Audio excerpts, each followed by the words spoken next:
Offer RB pain relief roll on 1 కొంటే 150, 2 కొంటే 1 ఉచితం. తలనొప్పి, వెన్నునొప్పి, మోకాల నొప్పి, కడుపుబ్బరం మరియు దోమల మందు పైపుతగా మరెన్నో సమస్యలకు ఒకే మార్గం ఆర్బీ పెయిన్ రిలీఫ్ ఆయిల్.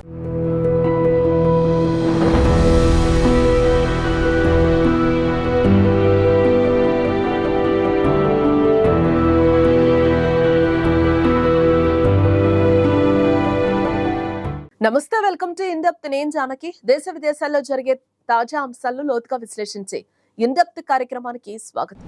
చూస్తుండగానే చలికాలం ముగిసిపోయి ఎండాకాలంలోకి ప్రవేశించడం జరిగిపోయింది. గత 3-4 రోజుల నుంచి ఒక్కసారిగా వాతావరణం మారిపోయింది. భానుడు అప్పుడే తన ప్రతాపం చూపించడం మొదలైంది. ఈసారి సమ్మర్ లో ఉష్ణోగ్రతలు గతంలో కన్నా ఎక్కువగా నమోదయ్యే అవకాశం ఉందన్న సంకేతాలు కనిపిస్తున్నాయి. ఇప్పటికే వివిధ వాతావరణ సంస్థలు, శాస్త్రవేత్తలు రాబోయే వేసవి తీవ్రతకు సంబంధించి తీవ్రమైన హెచ్చరికలు చేశారు. ఫిబ్రవరి నెలలోకి ఎంటర్ కాకముందే దేశంలోని వివిధ ప్రాంతాల్లో ఎండలు మండుతున్నాయి. గుజరాత్, రాజస్థాన్, మహారాష్ట్ర, కర్ణాటకలు 35 నుండి 39 సెల్సియస్ డిగ్రీల దాకా ఉష్ణోగ్రతలు నమోదవుతున్నాయి. ఈ రాష్ట్రాల్లోని కొన్ని ప్రాంతాల్లో అయితే ఇప్పటికే 40 డిగ్రీలకు ఉష్ణోగ్రత చేరుకుగా, అనేక చోట్ల సాధారణం కన్నా 5 నుండి 6 డిగ్రీలు ఎక్కువగా నమోదవుతున్నాయి. తెలుగు రాష్ట్రాల్లోని ఎండల తీవ్రత పెరిగిందని విద్యుత్ వినియోగపు గణాంకాలు చెప్తున్నాయి. మార్చి నెల ఇంకా రానేలేదు. ఈ స్థాయిలో ఉక్కపోతతో జనం ఏసీలు, కూలర్ల దుమ్ములు దులిపేశారు. ఇంత త్వరగా వేసవి మొదలవడం మాత్రం ఇటీవల సంవత్సరాల్లో ఇదే ప్రథమం. ప్రపంచ వ్యాప్తంగా చోటు చేసుకుంటున్న వాతావరణ మార్పుల నేపథ్యంలో ఈసారి వేసవి ప్రభావం తీవ్రంగానే ఉంటుందన్న నివేదికలు కొంతకాలంగా వస్తూనే ఉన్నాయి. అయితే ఈ విషయంలో కేంద్ర, రాష్ట్ర ప్రభుత్వాలు స్పందిస్తున్నట్టు మాత్రం ఎక్కడా కనిపించడం లేదు.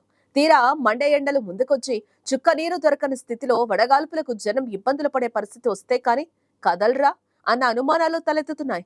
ముందస్తు ప్రణాళికలు సిద్ధం చేసుకోరా అన్న ప్రశ్నలు సహజంగానే జనంలో ఉదయిస్తున్నాయి. వాతావరణ శాస్త్రవేత్తలు, పర్యావరణ నిపుణుల నుండి అందుతున్న వివిధ రకాల అంచనాలతో పాటు ఈ వేసవికి సంబంధించి ఇప్పటికే మన దేశంలోని పరిశోధనా సంస్థల నుంచి కేంద్ర ప్రభుత్వానికి అందాయి. Indian council of agriculture research ICAR దాదాపు వారం రోజుల క్రితం రైతుల కోసం విడుదల చేసిన సూచనలలో ఈసారి ఉష్ణోగ్రతలు భారీగా పెరిగే అవకాశం ఉందని తెలిపింది.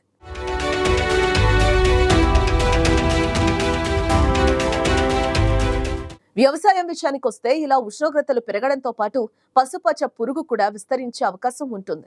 వేసవి తీవ్రతకు సంబంధించి ఇది మొదటి హెచ్చరిక కాగా, అధిక ఉష్ణోగ్రతల కారణంగా ఉత్తర భారతదేశంలో గోధుమ పంటతో పాటు ఇతర పంటల ఉత్పత్తి కూడా గణనీయంగా తగ్గే అవకాశం ఉంటుందని గత అనుభవాలు చెప్తున్నాయి. ఉత్తర భారతదేశంలోని అనేక ప్రాంతాల్లో సాధారణం కన్నా అదనపు ఉష్ణోగ్రతలు పెరిగే అవకాశం ఉందని, ఆ తర్వాత కూడా సాధారణం కన్నా అధిక ఉష్ణోగ్రత నమోదయ్యే అవకాశం ఉందని వాతావరణ శాఖ ఇప్పటికే తెలిపింది.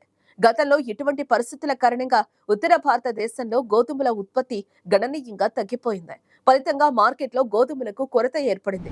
ప్రధానమంత్రి గరీబ్ కళ్యాణ్ అన్న యోజన కింద 11 రాష్ట్రాలకు చేయవలసిన గోధుమల సరఫరాను చేయలేక కేంద్ర ప్రభుత్వం చేతులెత్తేసింది. దాదాపుగా అవే పరిస్థితులు మళ్లీ పునరావృతం కానున్నాయని నిపుణులు అంచనా వేస్తున్నారు. కేంద్ర ప్రభుత్వంలో కూడా ఇంతవరకు చలనం లేకపోవటం బాధ్యతారాహిత్యమని అంటున్నాయి ప్రతిపక్షాలు. అంతటా లోక్సభ ఎన్నికల గొడవే కనిపిస్తోంది. అధికార బీజేపీ ఈసారి 400 సీట్లకు పైగా సాధించుకునే విషయంలోని దృష్టి నిలిపింది. దీనికి తోడు ప్రపంచాన్ని పట్టిపిడుస్తున్న ఎల్నినో తన పని తాను చేసుకుంటోంది. దానికి సంబంధించిన హెచ్చరికలు సైతం వెలువడుతున్నాయి. బ్రిటన్ మెటలాజికల్ డిపార్ట్మెంట్ తో పాటు వివిధ అంతర్జాతీయ సంస్థల అంచనాల ప్రకారం ఎల్నినో కారణంగా మార్చి-ఏప్రిల్ నెలల మధ్య కాలం నుంచి ఉష్ణోగ్రతలు పెరిగి హీట్ వేవ్లు తీవ్రతరమయ్యే అవకాశం ఉంది. ఒకసారి సమీప చరిత్రను చూస్తే భూతాపం కారణంగా అత్యధిక ఉష్ణోగ్రతలు నమోదైన సంవత్సరాలుగా 2016 ప్రపంచ చరిత్రలో నిలిచిపోయింది. ఎల్నినో కారణంగా మళ్లీ అటువంటి పరిస్థితులే ఏర్పడే అవకాశం ఉందన్న ఆందోళనలు నిపుణుల్లో వ్యక్తమవుతున్నాయి.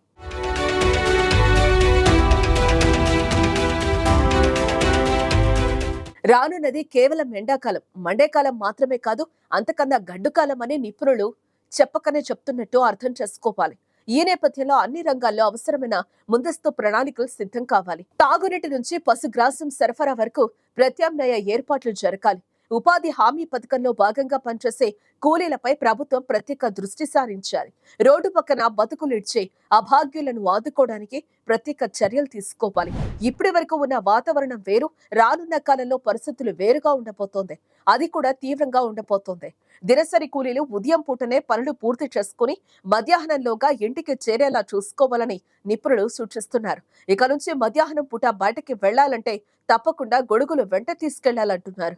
చిన్నపిల్లలు, వృద్ధులు చాలా జాగ్రత్తగా ఉండాలని, ద్విచక్ర వాహనదారులు తప్పకుండా హెల్మెట్ ధరించాలంటున్నారు. రాత్రిపూట చలి, మధ్యాహ్నం వేడిగా ఉంటుంది. ప్రతిరోజు భిన్న వాతావరణ పరిస్థితుల నేపథ్యంలో వైరల్ జ్వరాలు పెరుగుతున్నాయి. జ్వరం, దగ్గు, ఒళ్ళు నొప్పులు, వాంతులు, విరేచనాలు వంటి లక్షణాలతో ఇప్పటికే చాలా మంది బాధపడుతున్నారు.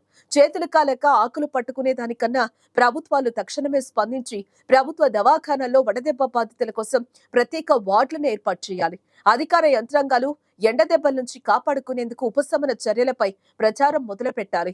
ఇందుకు తగిన కార్యాచరణతో ముందుకు రావాలి. దేశంలో ఫిబ్రవరి మొదట్లోనే ఇంతగా ఉష్ణోగ్రతలు పెరిగిపోతే త్వరగా వేసవి వచ్చి పడిందా అన్న అనుమానాలు కాబట్టే ఈ జాగ్రత్తలు అవసరం.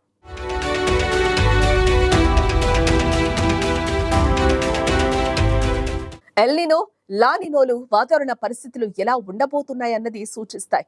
ఎల్నినో సమయంలో అసాధారణమైన ఉష్ణోగ్రతలు నమోదవుతాయి. అదే లానినో అంటే చలిగాలులు ఎక్కువగా వీస్తాయి. సాధారణంగా భారత్లో ఎల్నినో సంవత్సరంలో వర్షపాతం తగ్గుతూ ఉంటుంది. 2018లో దేశంలో చివరగా ఎల్నినో పరిస్థితులు నెలకొన్నాయి. అయితే 2014లో ఎల్నినో ముప్పు పొంచి ఉండటంతోనే ఫిబ్రవరిలోనే వేడికి జనం అల్లాడిపోతున్నారని వాతావరణ శాఖ అధికారులు చెప్తున్నారు. ఇప్పటికే భూతాపం పెరగటం, భూమధ్య రేఖ వెంబడి పసిఫిక్ మహాసముద్రంలో వేడెక్కుతున్న సముద్ర ఉపరితలాన్ని ఎల్నినో సంకేతాలుగా భావిస్తున్నారు. ఈ ఏడాది మార్చి ఆరంభంలో భరించలేని వేడితో పాటు నుంచే వడగాలులు కూడా మనల్ని చుట్టేయబోతున్నాయి. ఇక మనం ఎప్పుడూ చెప్పుకునే గ్లోబల్ వార్మింగ్ విషయానికొస్తే వాతావరణ మార్పుల కారణంగానే ఇలాంటి హీట్ వేవ్లు పలకరిస్తూ ఉంటాయి. హీట్ వేవ్స్ పెరిగే కొద్దీ వ్యవసాయం, టూరిజం, మత్స్యకార పరిశ్రమ ఇలా అనేక రంగాలపై దీని ప్రభావం పడుతుంది. పంటల దిగుబడులు తగ్గిపోతాయి. భూతాపాన్ని 1.5 డిగ్రీలు తగ్గించే దిశగా అంతర్జాతీయ సదస్సుల్లో అనేక నిర్ణయాలు తీసుకుంటున్నారు. కానీ అమలు విషయంలో మాత్రం సోసోగానే ఉండిపోతున్నాయి. మండే ఎండల ప్రభావం అన్ని రంగాల మీద ఉంటుంది. పగటి ఉష్ణోగ్రతలు పెరిగితే విద్యుత్ వినియోగం పెరుగుతుంది. ఆ మేరకు విద్యుత్ ఉత్పత్తి పెరగాల్సి ఉంటుంది. వృద్ధులు, వడదెబ్బ వల్ల మరణాలు వంటివి కూడా పెరగొచ్చు. అనారోగ్య సమస్యలు, గ్రామాల్లో తాగునీటి ఇబ్బందులు, పశువుల మేత, పంటల దిగుబడి తగ్గడం లాంటి అనేక సమస్యలు దీంతో ముడిపడి ఉన్నాయి.